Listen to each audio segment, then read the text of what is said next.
working so hard to attain these things for ourselves when, as a servant of the Supreme, we would get them automatically. A servant of God gets to live in God's kingdom. He gets to be supported by God and taken care of by God. And we've practically experienced this in our spiritual community, where the deities are the center, and we are all their servants. Yet we each have much better accommodations and facilities than we ever would individually by ourselves. So therefore, the real goal of spiritual life is not to become one with God, and not to become God. That's impossible. If you were God, you'd be God already. God is always God, and we are always His parts and parcels, individual, spiritual living entities, conscious, eternal. So eternal life is already there. The question is, what are we doing with our eternal life? If we're here in the material world trying to find our perfect body among the three modes of material nature, then we're always going to experience suffering and different kinds of frustration, embarrassment, and failure. So why are we wasting our time trying to pursue something that doesn't really exist? This is called illusion. Another word for it is ignorance. Because we do not know the actual spiritual path, we accept something which is not the real spiritual path. Because we do not know the actual method of finding or regaining our perfect body, we accept some false method of trying to pursue our aims. And therefore we're frustrated. But that doesn't have to be.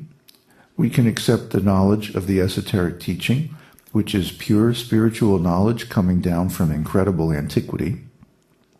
And we can understand our actual spiritual nature. We are eternal, individuals, and we have a spiritual perfect body, which is also eternal and unique. But because we have become covered by a material false ego, mind, intelligence, and a material body with senses that link us to the material world, we tend to think that we are material beings. Nothing could be further from the truth. The fact that we are conscious means automatically we are spiritual and eternal, individuals forever. Nothing can take these qualities away from us because they are our very nature. So, when we try to attain a perfect body in this material world, we're cheating ourselves because we aren't material beings. We're spiritual beings. And even if we find a perfect situation in this material world, it's not really going to make us happy because it's temporary. It'll be taken away from us by time. So our real nature is spiritual, and our real perfect body is spiritual. It's in the spiritual world. It's not in this material world. Why are we looking for it here?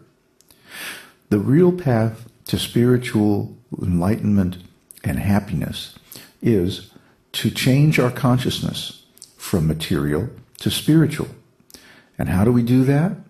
It's not by keeping this myth of merging into God, because that's not really possible. It might happen to a few living entities who happen to come across God's path and anger Him and get killed by Him. But it doesn't happen to the majority of living entities. It just can't. Most of us are meant to be God's servants in the spiritual world. And to be a servant in the material world is a degrading kind of proposition. But to be God's servant is an elevating kind of proposition, because everything in connection with God is wonderful. So we experience that every day here in our eco-commune in the Deep South. And we know it to be true by experience. But how can you know it? Well, imagine that you have a perfect friend. A friend who is always there for you, who always cares for you. A friend who has no imperfections, no lack of anything. A friend who loves you unconditionally and will always stand by you no matter what happens.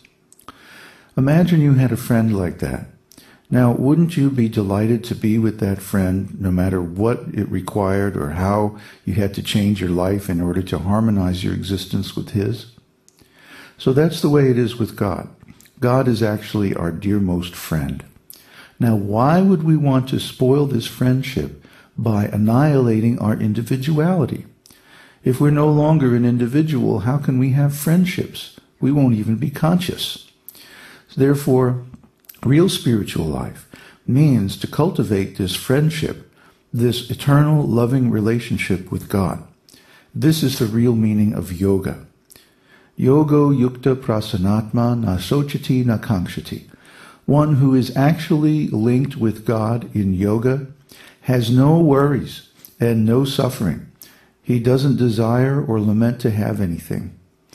He simply enjoys this beautiful relationship with his dearmost friend, the Supreme Personality of Godhead. Now that's real yoga. And that's not attainable by sitting and standing on your head and putting your ankles behind your neck and stuff like that. That's not yoga. That's just some stretching exercises so that you can sit properly for meditation. That's all that is. So once you can sit, then what do you do? Well, we advise, and the esoteric teaching advises, that you chant the holy name of God. Om Namo Bhagavate Vasudevaya, or any Vishnu mantra. They're all just as good. And they all bring you to not oneness with God, but friendship with God. That state where we know who we are in eternity, and we have a loving, beautiful relationship with God in the spiritual world.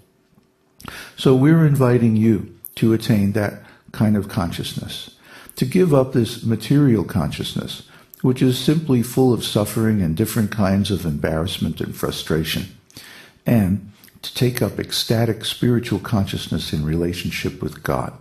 That's the real meaning of the esoteric teaching, and that's the ontology that we are trying to give you. If you take up this ontology, then your consciousness will change. Just like we said, in consciousness there are three elements: the conscious individual subject, the object of which one is conscious, and the relationship between them. It's the relationship that gives meaning to the experience, and that relationship is our ontology. It's the meaning that we give to everything. It's the attitudes and the expectations that we carry into every situation. Our ontology determines how we interpret things. So when we have an experience, our ontology gives us a set of relationships that we can use to interpret that experience. In material life, our ontology is inadequate to explain our spiritual experiences. Everybody has spiritual experiences.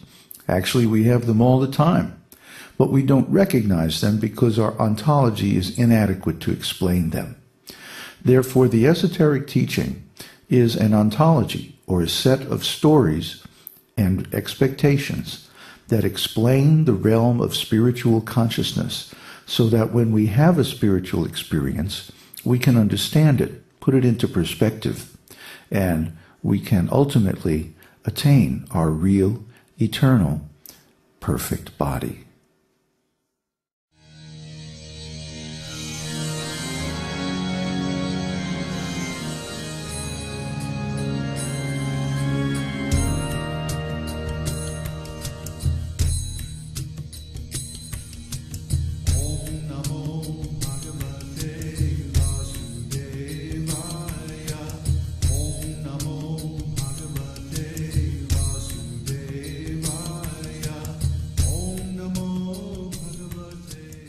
We hope you've enjoyed this edition of My Perfect Body.